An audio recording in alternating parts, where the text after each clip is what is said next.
I recently became a parent. Jessica, the person who took Michael away from me by pretending to be pregnant, sent me a message demanding a $5,000 baby shower gift. Even though I've moved on and remarried, Jessica's presence still bothers me. Despite being my sister, she hasn't changed and continues to cause trouble without any concern. John, a friend, suggested we attend the celebration, and I reluctantly agreed, trusting that he has a plan to deal with Jessica's antics. While Jessica may find it amusing now, I believe she'll face consequences for her actions soon. As for me, my name is John Johnson, and I work as an office assistant in a local company. Shifting to a different story, I've been dating someone since my college days. I met Michael Smith, a medical student, through club activities. He comes from a family of allergy specialists, and his father's clinic is well known across the country. Initially, I thought Michael was just a smart and wealthy guy due to his family background. But as we got to know each other, I discovered his uniqueness. We bonded over our shared interest in a film director's work, and my initiative to invite him to a movie paid off. He began to see me as someone special. Our relationship extended beyond college, and Michael proposed when I was 25. He shared his aspiration to become a great doctor, eventually taking over his dad's clinic. Excitedly, he asked me to be part of this journey with him, and I gladly accepted. Pregnant shortly after our wedding, I was elated, believing Michael would be an excellent father. The baby's health was my primary concern, regardless of gender. However, my joy turned to despair when severe morning sickness hit me hard. Constant nausea forced me to resign from my job, and I found solace in eating to combat the sickness. The house became a mess with snack wrappers and bread bags scattered around. Returning home one day, Michael expressed his disappointment about the chaotic state of our home and my apparent weight gain. I explained that the morning sickness compelled me to eat constantly. Instead of empathy, he cruelly compared me to a pig that had given up on staying slim, laughing mockingly at my struggle. Shocked by his insensitivity, I clung to the hope that he would return to his kind self after the baby's birth, but that hope too would soon be shattered. One day, my sister Jessica paid a visit. "Hey, Naomi, you're here. Place looks a bit chaotic though. Sorry about the mess." "No worries. I'm used to it. It's like a second home." Jessica, my sister, appeared before me, worn out and struggling with morning sickness. Despite her occasional visits, I was too unwell to entertain her properly. Hoping for a distraction, I started a conversation, sharing the news that it seemed the baby in my belly was a girl. "Wow, didn't know you were already thinking about dressing up and shopping. Does Michael know?" "Yep, it's going to be a girl." I told Michael right away. "I dream of wearing matching outfits with my child." "Jessica, you've always been stylish. I'll count on your advice when the time comes." Jessica turned around, smiling meaningfully. "That's right. Michael is still a rookie doctor, but he'll eventually take over the family clinic." "Stop it, Jessica.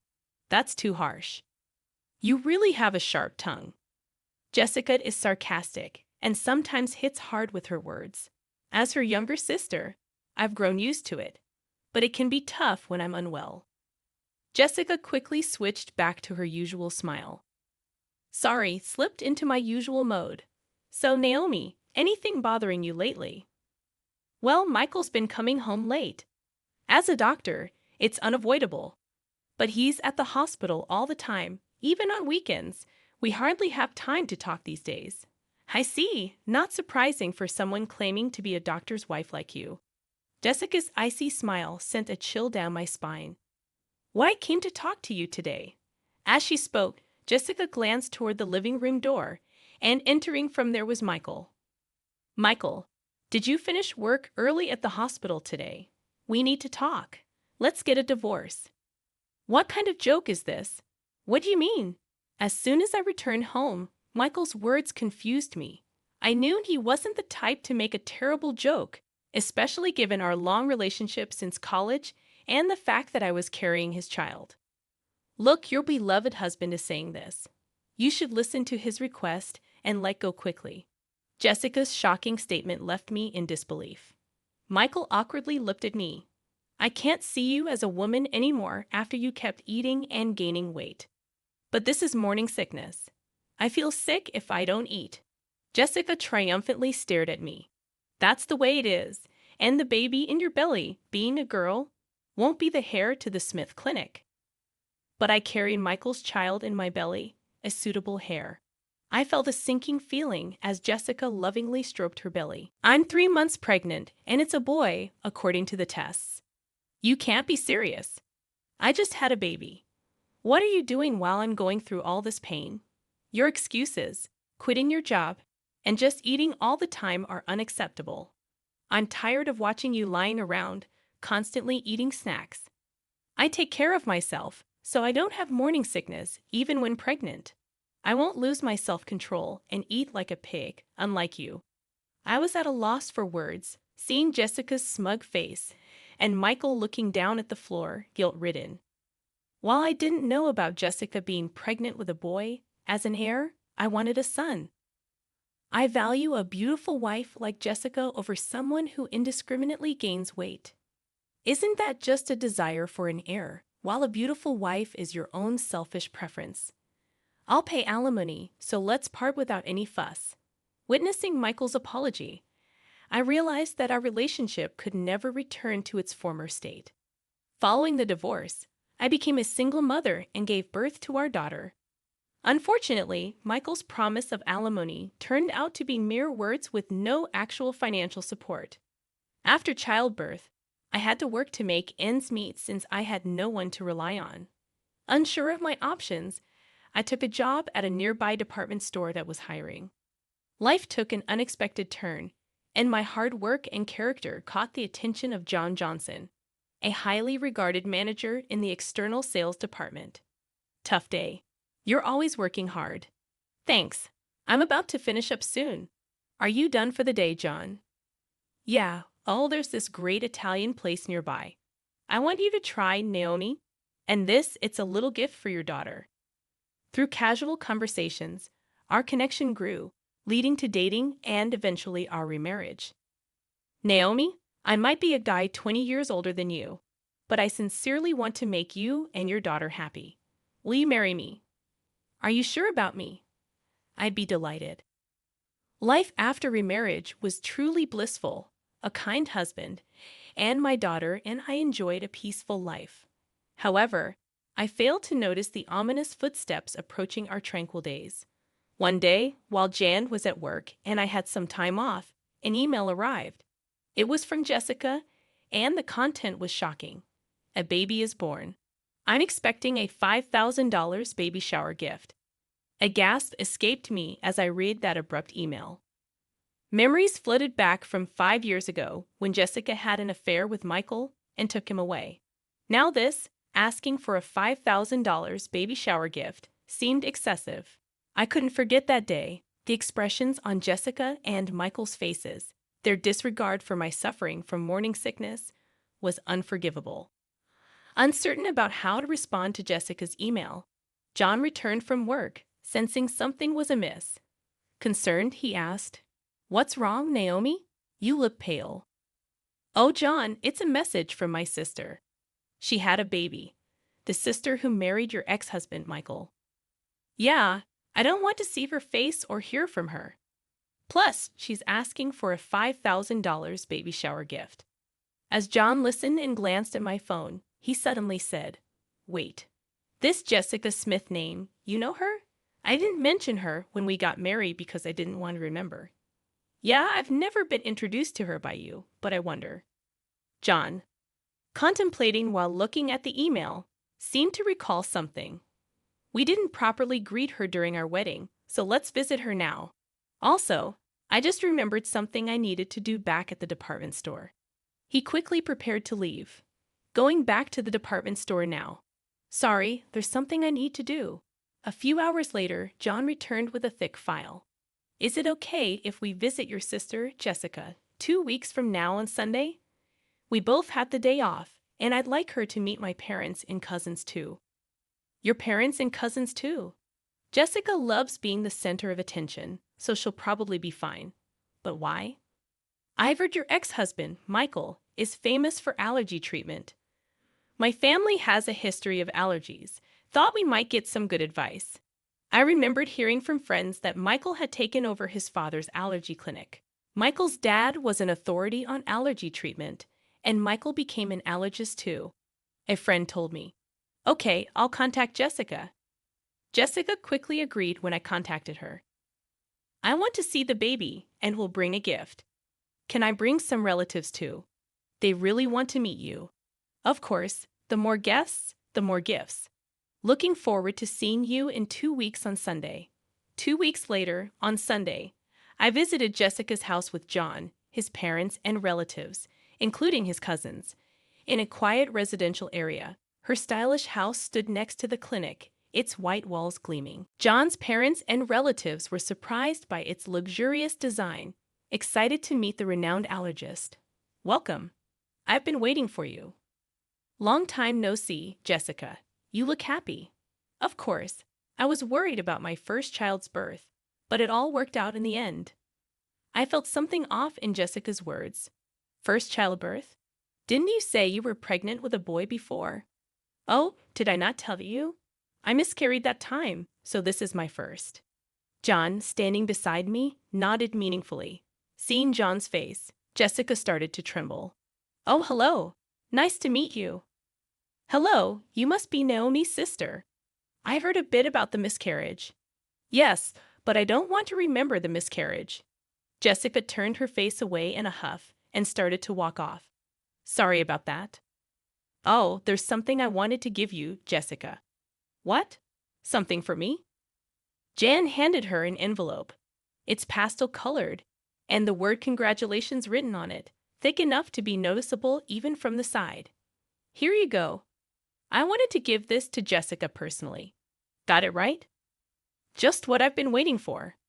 I glanced at John and whispered to him, Hey, we aren't rich, and we don't have to give Jessica the $5,000 she asked for. But John, unfazed, pet me off. It's fine. Trust me. You'll understand if you watch. What do you mean if I watch? While we were talking about the envelope, Jessica had already started opening it. I need to check if it's exactly $5,000. With this thickness, it might even be $10,000. The cute envelope was torn open with a ripping sound. Jessica's face clouded over the moment she opened it. What's this? John stepped forward with a salesperson's smile to explain. Mrs. Jessica Smith, this is a detailed statement of your purchases at the department store over the past 5 years. You said to put it on my tab, and this is the amount you've accumulated to date. What are you talking about? I don't know anything about this. Jessica held the statement listing names of luxury watches and brand bags. Seeing the 5-digit figure in the amount column, I was in disbelief. Indeed, Mr. Michael Smith himself and his parents are valued customers with an external sales card contract. However, with such a high amount, we needed to confirm just to be sure. My husband is the famous allergist Michael Smith. As the wife of the clinic's director, using 1 or 2 external sales cards is nothing, is that so? Also, there's something else I personally wanted to verify. John paused before continuing. About 5 years ago, we had complaints about a customer flaunting their external sales card and making extremely unpleasant remarks. Do you know anything about this? What's that? What does it matter? Since we had several complaints, I checked with the staff who were nearby at the time. The content of the conversation was so terrible that the staff remembered it clearly. Glancing sideways, I saw Jessica's expression harden. The staff said the conversation was about stealing someone's husband, who happens to be her brother-in-law. Could it be? Yes, that's right. And she bragged about using a fake pregnancy to break them up, laughing loudly. She talked about how she lied about miscarrying like it was some kind of heroic tale. That's when I realized that time. Jessica's claim of being pregnant with a boy, the hair, was all a lie to snatch Michael. Of course, there was no pregnancy, so no morning sickness or changes in her body shape. What are you saying? That story was about me? Matching the complaints with the external sales card, your name, Jessica Smith, came up. I can't believe this. You are marrying into a doctor's family, becoming the clinic director's wife. I couldn't stand it. I had to do whatever it took to tell Michael that I was the right one for him. I couldn't believe that Michael had fallen for Jessica's scheme, and she had lied to marry him. While I was in shock, the door opened. What's this all about? Explain yourself, Jessica. Since when have you been here? From the beginning, I came back to get something I forgot and found the external sales card statement. And now, I hear the pregnancy 5 years ago was all a lie. You trapped me, Michael shouted, and Jessica began to laugh. So what? You got a beautiful wife, and we have a child now, so it's fine, right? Don't joke with me. I can't live with a liar like you. Let's get a divorce. You can't be serious. What about our child? Don't you feel sorry for them? Pushing her away, Michael glared at Jessica with a furious expression. I can't live with a liar and reckless spender like you. It's not good for the child either. We're getting a divorce. I'm taking custody. Are you kidding me? Do you have any idea what I went through to give birth to this child? This child needs to become a doctor in the future to support us. You're just thinking about yourself. There's no point in talking about this now. Let's handle the rest through a lawyer. The relatives who came along hoping to get some effective medicine from the famous allergist were frozen in shock at this chaotic scene. I was so embarrassed to admit that she was my sister. Afterward, Michael got a good lawyer specializing in divorce and successfully got divorced and won custody. Meanwhile, Jessica, who had been shopping to her heart's content on credit using the external sales card during her marriage, was now being chased for repayments. Hey, if your husband hadn't brought that statement, I'd still be the clinic director's wife. I'm being hounded for repayments now. Help your sister out in a pinch, will you? Why should I? You brought this on yourself, didn't you? And you should pay for your own shopping. Unexpectedly, I got a message from Michael via social media. Hey, can we start over? If Jessica hadn't lied about having a boy 5 years ago, we would have been fine as a couple. I want to see our daughter too. I have forgotten how you left me suffering with morning sickness and mocked me, then cheated on me. After 5 years of no contact, the last thing I wanted was to see his face again. Michael seemed to be struggling to keep the clinic he inherited from his father running, but he couldn't stop gossip due to the infidelity rumors. Patients stopped coming to the Smith Clinic, which Michael inherited, had a 1-star rating, and unbelievably bad reviews on a hospital review site. It seemed only a matter of time before he would have to close the clinic. He was so fixated on inheriting ironically. He was so obsessed with having a male heir. My husband, daughter, and I continue to live happily as a family. Naomi, are you ready? Shall we head out soon? Yes, I was just remembering how delicious the spaghetti you brought me from that restaurant was back when I was a single mother. Jen used to order from a restaurant for takeout as a way to approach me back then. My daughter was small, and since we weren't dating, we never ate at the restaurant, just as colleagues. You had just gotten divorced and were having a hard time, right? I thought even a little bit of delicious food could bring you happiness. It was your kindness that drew me to you, the dish that brought us together.